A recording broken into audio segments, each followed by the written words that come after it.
அண்ணி, ஒரு சந்தோஷமான விஷயம். ப்ரோ அம்மா கிட்ட போன்ல பேசினாரு. மாமா கிட்ட அம்மா பேசினாங்களா சின்னையா? ஆமா அண்ணி. ப்ரோ அம்மா கிட்ட கெஞ்சி கேட்டதுக்கு அப்புறம் தான் அம்மா ஆதி நல்லா இருக்கியான்னு கேட்டாங்க.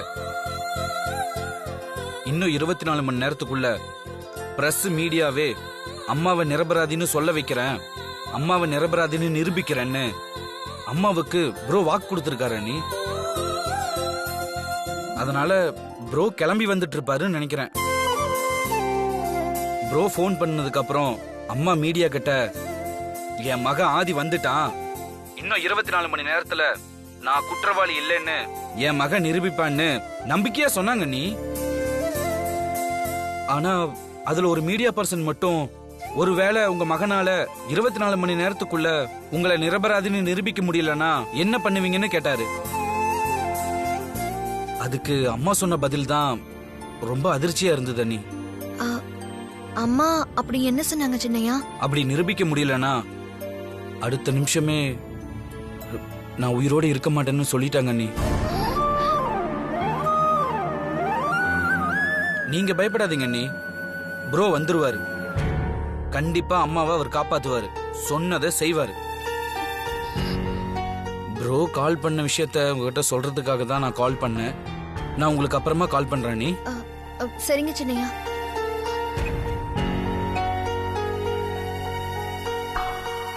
பார்வதி, பார்வதி. ஜானகியம்மா வாங்க. என்னாச்சு உனக்கு? நான் வந்தது கூட தெரியாம அப்படி என்ன யோசனையில இருக்க? மாமா அம்மா கூட போன் பண்ணி பேசிட்டாராம். இப்பதான் சின்னையா போன் பண்ணி சொன்னாரு. அப்படியா? அகிலாண்டேஸ்வரி அம்மா கிட்ட ஆதி தம்பி பேசிருச்சுல, அப்புறம் என்ன பார்வதி?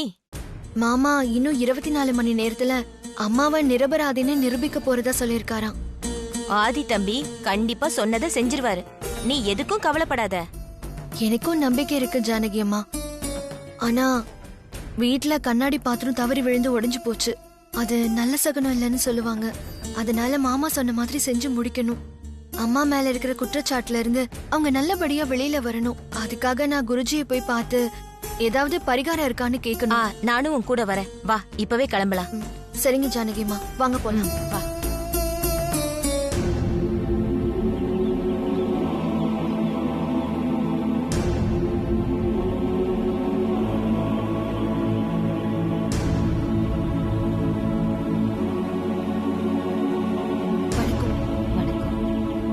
தீர்க்க சுமங்கலி பவ. உட்காருங்க. எனக்கு என்ன சொல்றது எப்படி சொல்றதுன்னு தெரியல குருஜி. உங்களுடைய வேதனை எனக்கு புரியுது. நான் தான் ஏற்கனவே சொல்லியிருந்தேனே, பரம்பரை நகை மூத்த மருமக கிட்ட தான் இருக்கணும்னு. அகிலாண்டேஸ்வரி அம்மா குடும்பத்தோட பரம்பரை வழக்கத்தை மாத்த பார்த்தாங்க. அதான் ஆதி கடவுர் பரம்பரைக்கு இப்படி ஒரு சோதனை வந்திருக்கு. அம்மாவுக்கு ஏற்பட்டிருக்க இந்த சோதனையில இருந்து அவங்க விடுபட்டு வெளியில வரணும். அம்மா மேல சுமத்தப்பட்டிருக்க இந்த பழியில இருந்து அம்மா நிரபராதியா வெளியில வரணும். அதுக்கு நான் என்ன செய்யணும்னு சொல்லுங்க. குடும்பத்தோட மூத்த மருமகளா நான் அதை நல்லபடியா செஞ்சு முடிக்கிறேன் குருஜி. ஆதி கடவுர் பரம்பரைக்கு இப்ப ஏற்பட்டிருக்கிறது மிக கடுமையான சோதனை. சாதாரண பூஜையாலோ இல்ல பரிகாரங்களாலோ இதை நிவர்த்தி பண்ணவே முடியாது. மிக கடுமையான பூஜை பண்ணணும். அது எதுவா இருந்தாலும் சொல்லுங்க குருஜி. அது எவ்வளவு கடுமையான பூஜையா இருந்தாலும் கடவுள் துணையால நான் அதை நல்லபடியா செஞ்சு முடிக்கிறேன்.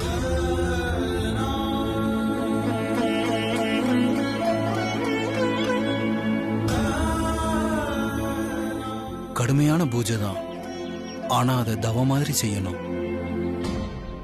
சாதாரணமா எல்லா பெண்களும் இந்த பூஜையை செய்ய துணிய மாட்டாங்க. நீ இவ்வளவு கட்டாயப்படுத்தி கேட்கறதுனால சொல்றேன். இந்த பூஜைக்கு ஜீவ சமாதி பூஜை அல்லது குழி பூஜைன்னு சொல்லுவாங்க. 8க்கு 8 அளவுல 8 அடிக்கு ஆழமான குழி பறிச்சு அந்த குழிக்குள்ள உட்கார்ந்து தியான நிலையில பூஜை பண்ணணும். 12 மணி நேரம் குழிக்குள்ள உட்கார்ந்து தியான பூஜை பண்ணணும். பூஜை முடிகிற வரைக்கும் அதாவது 12 மணி நேரம் குழிய ஜீவ சமாதி போல மேல மண்ணை போட்டு மூடணும்.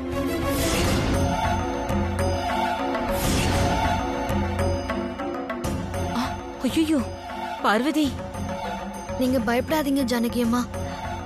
நான் இந்த பூஜை பண்றேன் குருஜி. அப்புறம் இன்னொரு முக்கியமான விஷயம், இந்த பூஜையை துறவற கோலத்துல தான் பண்ணணும். அப்பதான் முழுமையான பலன் கிடைக்கும். துறவர கோலம்னா சாமியார் மாதிரி மஞ்ச புடவை, காப்பு, கங்கணம், ருத்ராட்ச மாலை இதுதானே குருஜி? ஆமா, இதையெல்லாம் பூஜைக்காக போட்டுக்கணும். அதே நேரத்துல கழுத்துல போட்டிருக்க மாங்கல்யத்தை கலட்டணும்.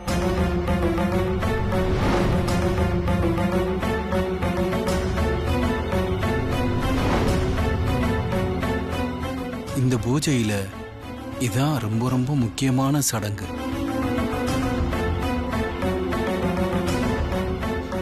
பார்வதி, இந்த சடங்கையும் நான் பண்றேன் குருஜி.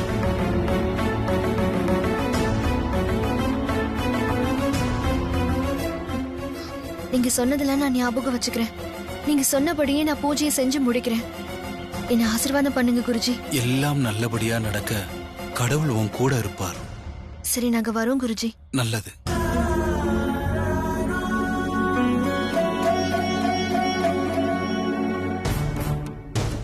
ப்ரோ அனுப்பின லாயர்ஸ் டே ஆர்டரோட வந்ததுனால கடைசி நிமிஷத்துல அம்மா அரெஸ்ட் ஆகுறதுல இருந்து தப்பிச்சிட்டாங்க. இல்லனா நிலைமை ரொம்ப மோசமாயிருக்கும்.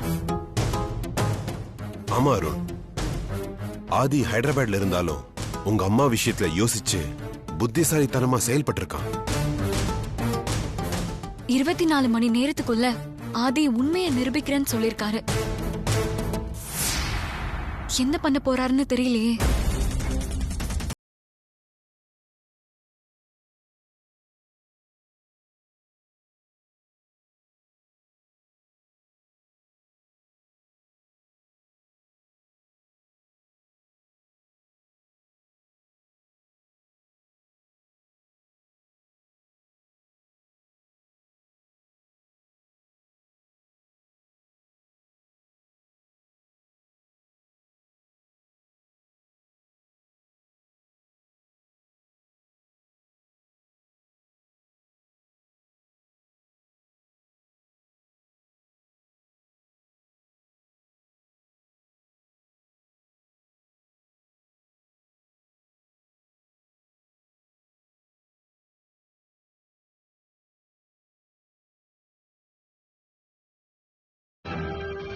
அகிலா, நீங்க எதுவும் சொல்ல வேண்டாங்க.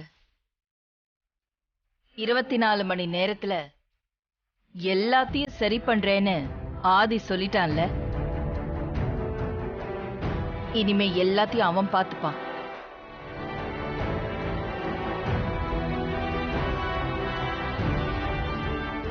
ரூம்ல தனியா உட்கார்ந்திருக்க ஒரு மாதிரியா இருந்ததாதான் நான் கீழே இறங்கி வந்தேன். அருண், அம்மா டிவி ஆன் பண்ண. சரிம்மா. அப்பா,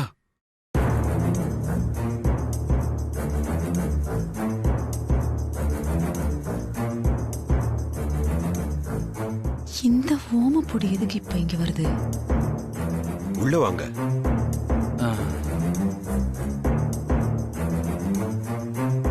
வாங்க பெருமாள். வணக்கம். வணக்கம், உட்காருங்க பெருமாள். என்ன சாப்பிடுறீங்க? அதெல்லாம் ஒண்ணும் வேணாமா.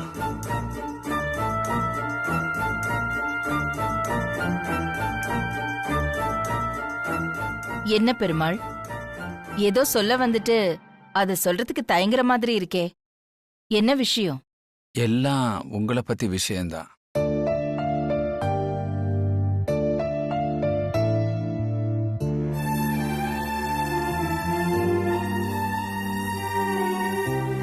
ஓ, போலீஸ் வந்திருந்தாங்களே, அத பத்தி கேக்குறீங்களா? அத பத்தி தான் ஊடகத்துல கண்ணு காது மூக்கெல்லாம் வச்சு இல்லாதது பொல்லாததெல்லாம் சொல்லி உங்க பேருக்கு கலங்க வர மாதிரி பண்ணிருக்காங்களே, அத பத்தி நான் ஏம்மா பேச போறேன்?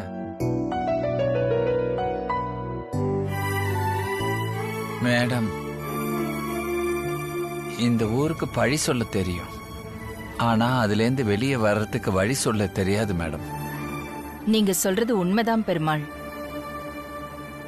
ஆனா எனக்கு என் மகன் ஆதி வழி சொல்ல தயாராயிட்டான். 24 மணி நேரத்துல என்ன நிரபராதியா எந்த தப்பும் பண்ணலன்னு நிரூபிக்கிறேன்னு சொல்லிட்டான். ரொம்ப சந்தோஷம் மேடம். இந்த 24 மணி நேரத்துக்குள்ள ஆதி செய்யற எல்லா விஷயம் நல்லபடியா முடியட்டும். அதே மாதிரி இந்த குற்றச்சாட்டுல இருந்து நீங்க வெளியே வரணும்னு பார்வதி ஒரு கடுமையான பூஜை பண்ணணும்னு நினைக்கிறா.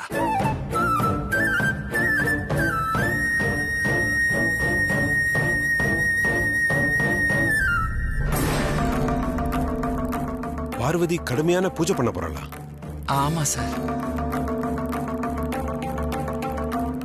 கடுமையான பூஜைனா எந்த மாதிரி பூஜை? தீ ஏதாவது மிதிக்க போறாங்களா? அதெல்லாம் ஒண்ணும் இல்ல தம்பி. சாதாரணமா எந்த ஒரு பொண்ணும் செய்ய தயங்குற ஒரு பூஜைய உங்க குருஜியோட ஆலோசனைப்படி அவ செய்ய தயாராயிட்டா. அவளுக்கு வேற வேலை இல்லை, எப்ப பார்த்தாலும் பூஜை புனஸ்காரம். அந்த பூஜைக்கு பேரு குழி பூஜைன்னு சொல்லுவாங்க.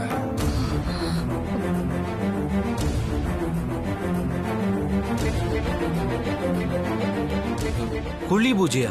ஆமா தம்பி, இது ஜீவ சமாதின்னு கூட சொல்லலாம்.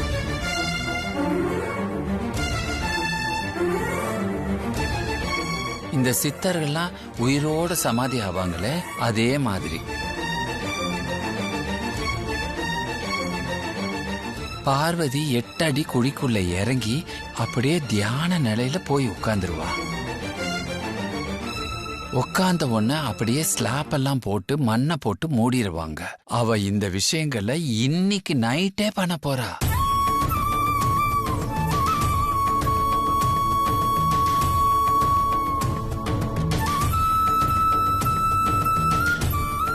ஒரு முக்கியமான விஷயம், இந்த குருஜி இந்த விஷயத்தை துறவற கோலத்தில் தான் பண்ணணும்னு சொல்லியிருக்காரு.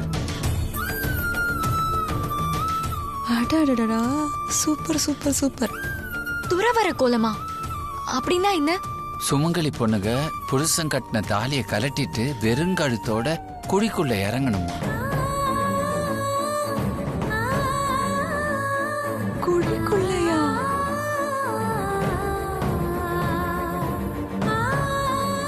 இவ்வளவு கடுமையான பூஜை வேணுமான நானும் பார்வதிகிட்ட கேட்டு பார்த்தேன். ஆனா பார்வதி அம்மா மேல இருக்க கலங்கம் போறதுக்கு நான் உசுர கூட கொடுக்க தயாராயிட்டேன் அப்படின்னு முடிவை மாத்திக்கவே மாட்டேன்ட்டா.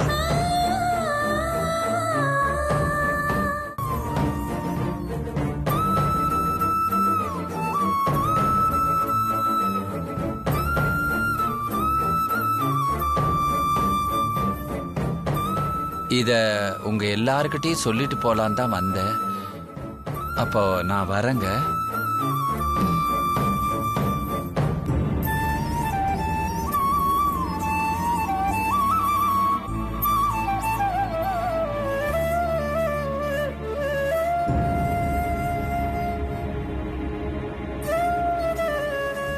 சந்தோஷம், சிறப்பு. கதறி உருளுங்க.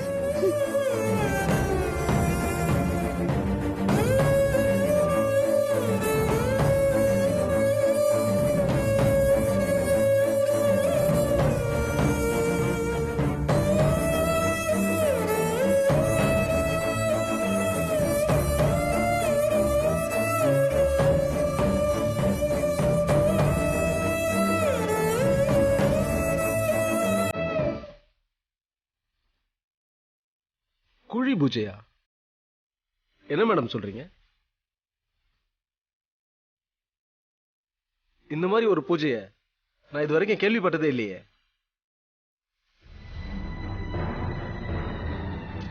சாதாரண பொண்ணுங்களுக்கு தான் இந்த மாதிரி பூஜையெல்லாம் பண்றது கஷ்டமா இருக்கும். ஆனா பார்வதி தான் ரொம்ப ஸ்பெஷல் ஆச்சே. அதனாலதான் அவ உயிரை பணைய வச்சு அவ மாமியார காப்பாத்தணுங்கிறதுக்காக இந்த பூஜையை செய்யறதுக்கு ஆரம்பிக்க போறா. 8 அடி ஆழத்துல குழிய தோண்டி அதுக்குள்ள உட்கார்ந்து பூஜை பண்ண போற பார்வதி காலையில உயிரோட வெளியில வரவே கூடாது. அப்படியே ஜீவ சமாதி ஆயிடணும். இந்த பக்கம் 24 மணி நேரம் டைம் முடிஞ்ச உடனே அரெஸ்ட் பண்ண வர போலீஸ் கிட்ட அரெஸ்ட் ஆக கூடாதுன்னு தன்மானத்தை காப்பாத்துறதுக்காக தன்னைத்தானே சுட்டுக்கிட்டு அகிலா எப்படியும் செத்து போயிடுவா.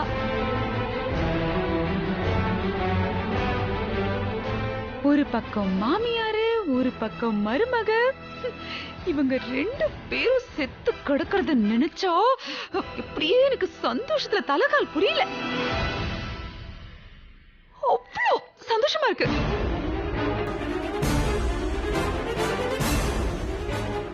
நந்தினி,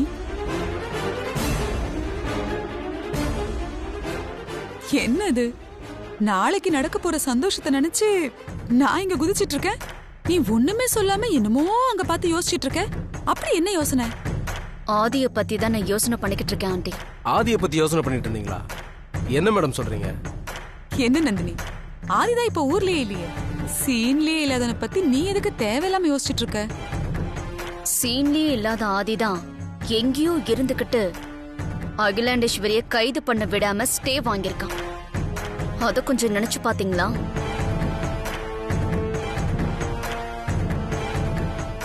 ஆதி ஆட்டத்துக்குள்ள வராத வரைக்கும் நமக்கு எந்த பிரச்சனையும் இல்ல. எப்ப அவன் ஹைதராபாத்ல இருந்துகிட்டே அம்மாவை கைது பண்ண விடாம ஸ்டே வாங்கினானோ அப்பவே ஆதி ஆட்டத்துக்குள்ள வந்துட்டான். ஆதியை நினைச்சு நீங்க இந்த அளவுக்கு பயப்பட வேண்டிய அவசியம் இல்லை மேடம். அகிலாண்டீஸ்வரி விஷயத்துல நாம கண்டிப்பா மாட்டிக்க மாட்டோம். சம்பந்தப்பட்ட பொண்ணு இந்துமதி நம்ம கஸ்டடியில பாதுகாப்பா தான் இருக்கா. அகிலா நிரபராதி நிரூபிக்க எந்த ஒரு சாட்சியும் ஆதாரமும் இல்ல. அதானே? ஆமா நந்தினி, அகிலா தான் நிரபராதின்னு நிரூபிக்கிறதுக்கு ஆதிக்கிட்ட என்ன ஆதாரம் இருக்க போகுது? எப்படி யோசிச்சு பார்த்தாலும் ஆதியால நம்மள நெருங்க கூட முடியாது மேடம். ஆமா நந்தினி, நீ தேவையில்லாம அவனை நினைச்சு கவலைப்படுறதெல்லாம் விட்டுடு, சந்தோஷமா இரு. ஆதி அவ்வளவு சாதாரணமா நினைச்சிடக்கூடாது ஆண்டி. இது அந்த அகிலாண்டேஸ்வரி சம்பந்தப்பட்ட விஷயம் மட்டும் இல்ல, ஆதி கடவுள் பரம்பரை, கௌரவம், அந்தஸ்து அது சம்பந்தப்பட்ட விஷயம். அதனால முழு மூச்சை இறங்கி வேலை பார்த்துக்கிட்டு இருப்பான். நாம என்னதான் அதி புத்திசாலித்தனமா யோசிச்சிருந்தாலும் நமக்கே தெரியாம எங்கேயாவது ஏதாச்சும் சின்ன மிஸ்டேக் பண்ணிருப்போம். ஆதி அத கரெக்டா கண்டுபிடிச்சு தூக்குவான். அப்படி ஏதாவது லூப் கோல் விட்டுருக்கோமான்னு யோசிச்சுக்கிட்டு இருக்கேன். மேடம், எந்த லூப் ஹோலும் இல்ல, எல்லாம் பெர்ஃபெக்ட்டா இருக்கு.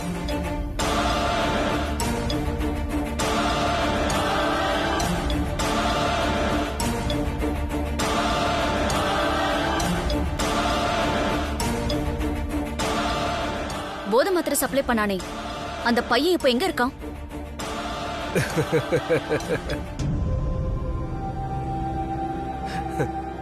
மேடம், அகிலாண்டீஸ்வரிக்கு போதை மாத்திரை கலந்து கொடுத்திருந்த விஷயத்தையே இன்னும் அவங்களால கண்டுபிடிக்க முடியல. இதுல மாத்திரை சப்ளை பண்ண அந்த பையனை கண்டுபிடிச்சு அதுக்கெல்லாம் வாய்ப்பே இல்லை மேடம். ஒருவேளை நீங்க சொல்ற மாதிரி கண்டுபிடிச்சா கூட அதை கலந்தவன் யாரு, வித்தவன் யாரு, சப்ளை பண்ணவன் யாருன்னு கண்டுபிடிக்க பல மாசம் ஆகும். இன்ஸ்பெக்டர் சொல்றது கரெக்ட் தானே நந்தினி? நம்ம ஆளு போதை மாத்திரை கேஸ்ல மும்பை போலீஸுக்கு 3 வருஷம் தண்ணி காட்டிட்டு இங்க ஓடி வந்திருக்கான். நீங்க தைரியமா இருங்க, நம்ம பையன்கிட்ட ஆதி நெருங்கவே முடியாது.